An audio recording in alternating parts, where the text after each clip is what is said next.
Good evening and welcome to Colorado Decides, a joint production of Colorado Public Television, CBS 4, KOA News Radio, and the Colorado Sun. I'm your host, Dominic Dezzutti. Thank you very much for joining us. Joining me is Sean Boyd, political specialist with CBS 4 News, and political analyst Eric Sonderman. Tonight, we continue our general election season looking at the major amendments and initiatives on November's ballot. This debate will examine Proposition 112 that would increase the minimum setbacks for oil and gas wells in Colorado. Joining us for the next 30 minutes are, in support of Proposition 112, Heidi Henkel from Colorado Rising. Here against the measure, Dan Haley, President and CEO of the Colorado Oil and Gas Association. Okay, we have limited time, so let's get to it. Heidi, let me start with you. In a nutshell, just tell us exactly what this would do. Sure. So some people know it as Initiative 97 when we were collecting signatures, and now it's known as Proposition 112. In that, it states that we need safer setbacks for oil and gas, and now it's really fracking. And so what we've had so far is 500-foot setbacks from homes, 1,000-foot setbacks from schools and highly occupied buildings, and now we're just asking for safer setbacks from both of those at 2,500 feet. For each one? For each one, and for water sources and vulnerable areas like playgrounds and those sorts of things. Dan, give us the basically the nutshell of the arguments against the proposal. Sure. We're opposing Proposition 112 largely because it's a ban on the oil and gas industry. And I know this sounds like a campaign cliche, but it's too extreme for Colorado. And in fact, we heard those exact words this week and this past week when Weld County and the city of Thornton both passed measures opposing Proposition 112, and they use those exact words, that it's too extreme for them. Weld County is a place where 85 to 90% of the oil and natural gas comes from in Colorado, and they're saying they don't need this in their community, they don't want it for our state. Thornton is a city that has some concerns about oil and gas, a place where we want to go in and work with those folks, and they said it was too extreme. And I think that's why you're seeing bipartisan leaders across the state, like Congressman Jared Polis from Boulder, who's running for governor, is opposed to this measure, as is Walker Stapleton, the current governor John Hickenlooper, and even Ken Salazar, who was the Interior Secretary. Let's get the question started. Sean, why don't you start us off? So, you mentioned the vulnerable areas, and I think that's one of the unknowns about this, and the reason why some think it would be a ban on fracking, essentially, because vulnerable areas isn't really defined. It's, it could be waterways, it could be playgrounds, could be these other things. So how would it not be a ban on fracking in cities and counties such as Boulder that may want to ban fracking? So just to counterbalance that, is not a ban. There is no language in there that it is a ban. Vulnerable areas, I want to remind us that we have tried to pass 11 bills to provide health and safety and other things for oil and gas. One of those bills was a bill to make sure that there's 1,000-foot setbacks from playgrounds, like we said, and vulnerable areas around there. And oil and gas came in and fought that tooth and nail, and that bill was killed. We had kids in there testifying, and we had other people like school board members coming and city council members that were very upset that the 1,000-foot setback oil and gas fought that tooth and nail. So those vulnerable areas, are very important to us. But there is no definition of vulnerable area. So what is to keep any local government from saying this is a vulnerable area for whatever reason? Well, we trust that they're going to be able to decide that, and it is statutory, so we feel like, if they need to modify it at all, they could. So Dan, to you, she talks about all the attempts that have been made down at the state capitol, and I've covered them, right, time and time again. They've tried to do, just a little bit more of a setback, maybe more inspections, and every time the industry says, oh, well, that's gonna hurt us. We're not going to be able to frack anymore. So what would be a reasonable compromise, do you think? I think the rules that we have on the books today work. The state will tell you, the state health department will tell you that that 500 feet is an appropriate distance for a setback in Colorado. We currently have 500 feet from an occupied structure and 1,000 feet from a high occupancy structure like a school. I'll tell you a couple things. One, I think that oftentimes at the State House is where politics rule and good policy is not made. And so where we have changed setbacks before in 2013 was with our state regulator, where you can really sit down and have a more nuanced discussion with other stakeholders at the table than you're often going to have at the State House, where the politics kind of rule the day. I want to go back, though, to something Heidi said about those vulnerable areas. They do outline certain vulnerable areas, including intermittent streams. We're talking about dry creek beds in the middle of rural areas they put a setback from.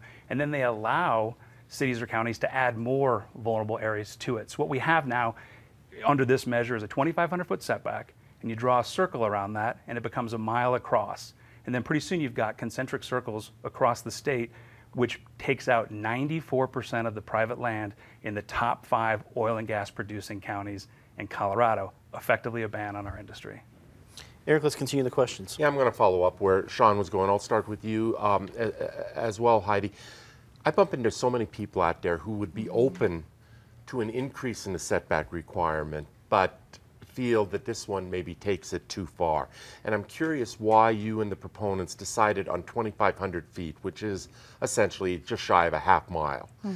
And if you believe that 500 or 1,000 feet aren't sufficient, why not take the 500 feet for homes up to 1,000? Or I guess I'm just wondering why 2,500 feet, mm-hmm. which seems a little bit like shooting the moon, as opposed to something that might be more than the current limit, but not that far. So I'm going to take us back to the 500-foot setbacks, and even Julie Murphy from the COGCC, I talked with her on Tuesday, and they said that was just basically based on nuisances, so noise, dust, and so on. So we have a system that's actually not even based on science. So what we did is we looked at various scientific studies, and actually a lot of them proved further than 2,500-foot setbacks. Currently, as we speak about science, we have a lot of good scientific data out there, hundreds of studies done that are often peer-reviewed. One of them is 4 times asthma increase, and that came out of Johns Hopkins. We had another one done by the McKenzie, Dr. McKenzie, stating that we have 4 times the amount of cancer and leukemia within those setbacks. So if you look at all the different studies, really 2,500 feet is where we stand. And there's also another study done by, I believe it's Dr. Jeff Collette, who studied the dispersal patterns in benzene. So if you drill down, out comes benzene, and benzene is carcinogenic.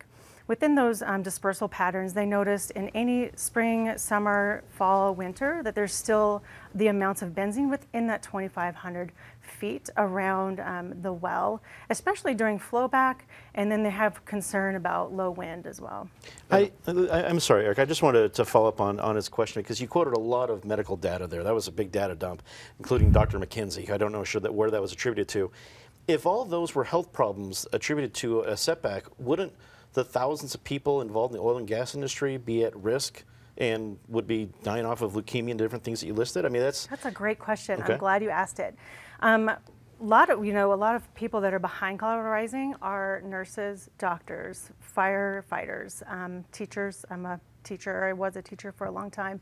Part of that is that our nurses are saying, you know what, if you're a child and if you're an elderly person, you do not process the toxins like a person would that is normally healthy. So a lot of times, like you would not give an aspirin to a baby. There's a reason for that. So those are also our vulnerable populations. So we have issue with being able to process those toxins. So Eric, I cut you off. Go ahead. No, I wanted to follow up in a similar vein, but let me turn to Dan, and maybe this is a little bit repetition where Sean was, but I'll ask it again. In retrospect, is this a compromisable issue? I mean, now we have a high stakes, sort of all or nothing ballot measure. Right. Could this be dealt with, whether it's at the Oil and Gas Conservation Commission or at the legislature? I don't believe that 500 and 1,000 feet came down on stone tablets. No. So are there other numbers that the industry could live with that perhaps some of the people who are concerned about this proximity could also live with? So the last time the setbacks were increased was 2013, where they went to 500 and 1,000 feet. And it's not based on science. Heidi's absolutely right. It was basically the political calculation that people could agree on at the time. But we have seen no credible science, no definitive science that says this setback needs to be any further than what it is right now. And in Colorado, our businesses need to know what the rules are. One of the things that we've dealt with here is we've undergone 14 rulemakings in the past 9 years. It's important that businesses know that businesses crave that stability and predictability and want to know what the rules are. And that's why we're very comfortable with where this sits today. If I can go back, though, to some of these health studies, I just need to refute this a little bit. I go back to my reporter days, being on the Denver Post editorial page and really looking at things with a critical eye. When I see these studies come out and I look at them, Lisa McKenzie continues to put out studies that have been called misleading by the state health department, that have been debunked.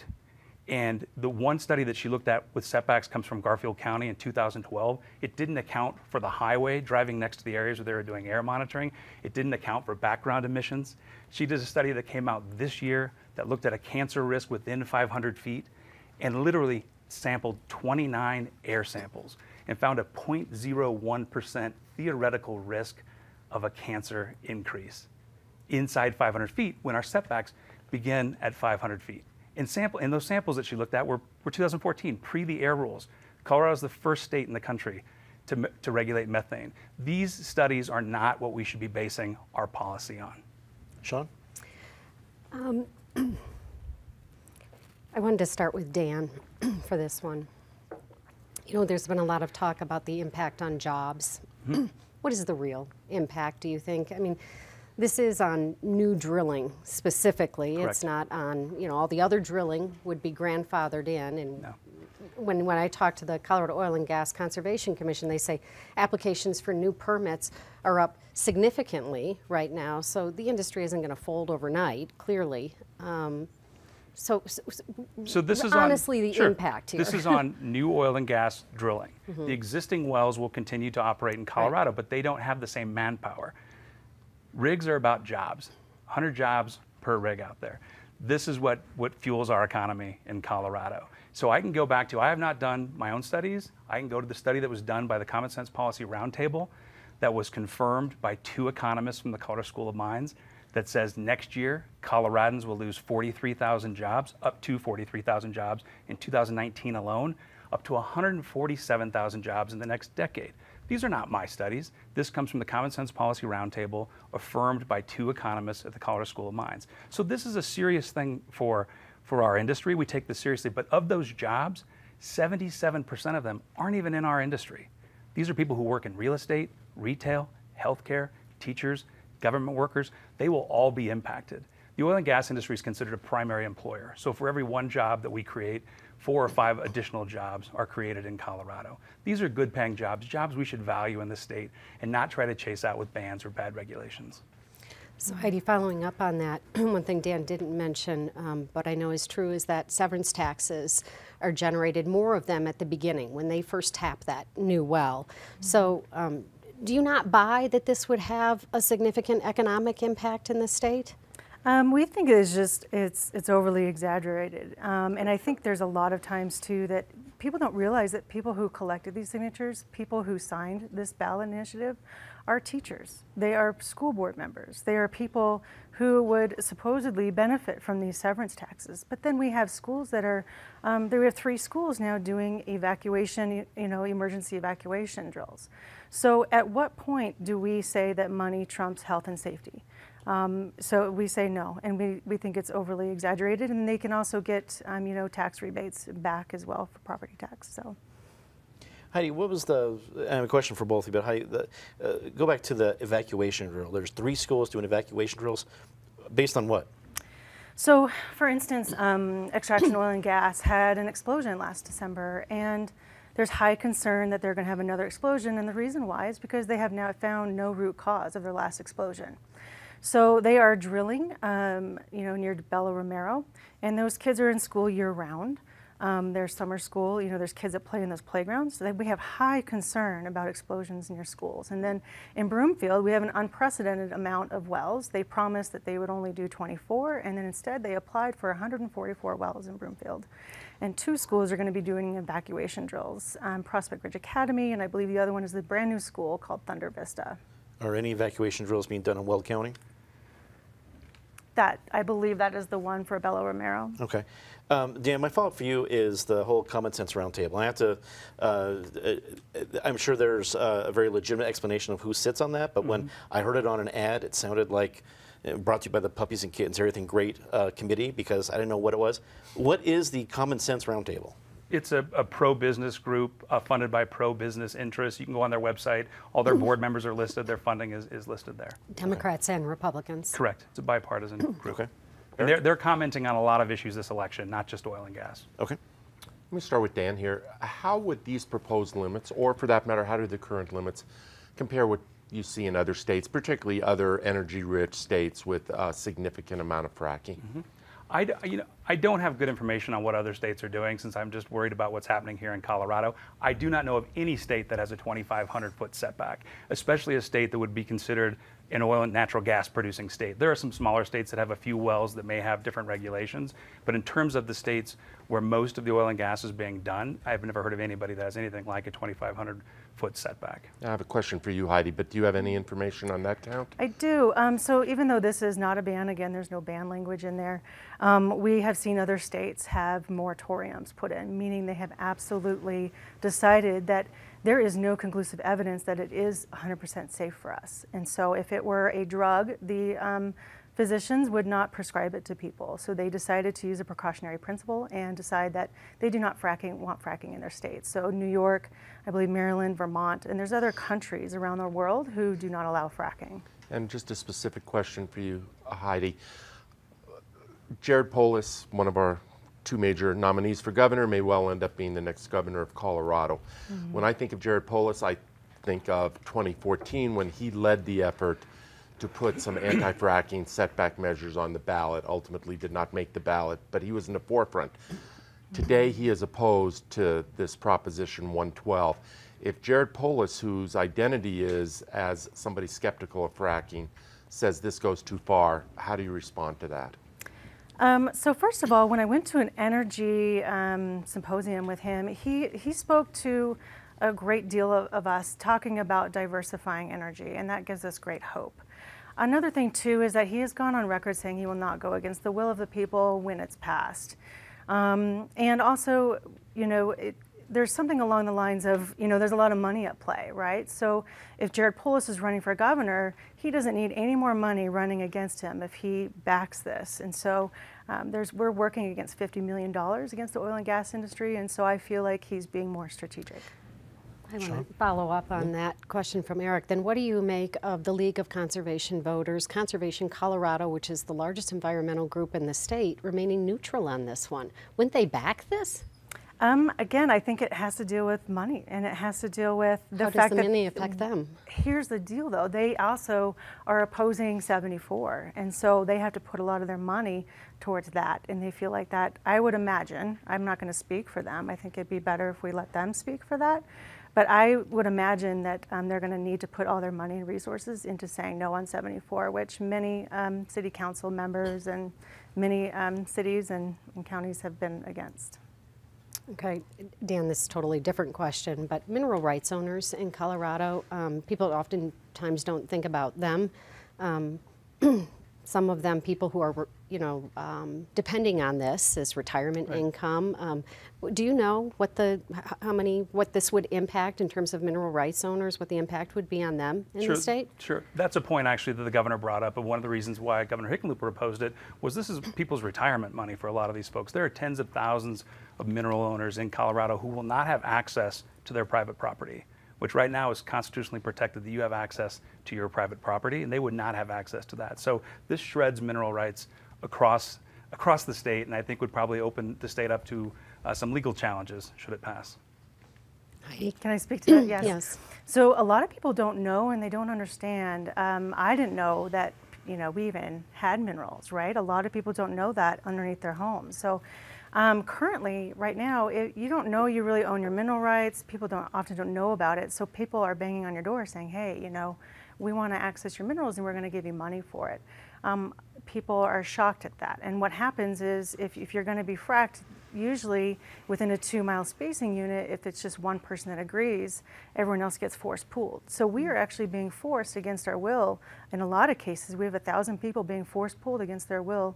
You know, and so it's interesting that people say, hey, you're taking my mineral rights, but then there's also other people saying, you know, they don't know that they had any minerals to have extracted, and they don't want that because they know that they could be drilling close to a school, and they don't want the money, you know, from that fracking. So let's get more about the force pool thing idea. Dan, did you have a response to the whole force pool fracking idea? Sure, that's a challenging issue, and that's one of the reasons why this year we were at the State House working with bipartisan lawmakers to really modernize our statutory pooling rules. You shouldn't have to be a lawyer when you get a letter in the mail, when somebody knocks on Heidi's door. You shouldn't have to be a lawyer to understand what that says. So what that legislation did was really modernize our rules, putting it in plain, clear language what's at stake for mineral owners and really protecting their rights as well. But this is an issue that's been around in Colorado since I think the 1930s, the pooling situation that we have in Colorado. It's something I know that people will continue to come back with over the years. Eric? Heidi, what's your view more generally, let's leave 112 out of it, on oil and gas development in this day and age? Yeah. I think it's time that we have a great new economy, and we look forward to cleaning up our air. Currently, we have mothers and parents and just families scared that they're going to have an explosion near their school or their home. We are up until 2 a.m. at every city council meeting. We are studying up on what oil and gas is, what are our rights.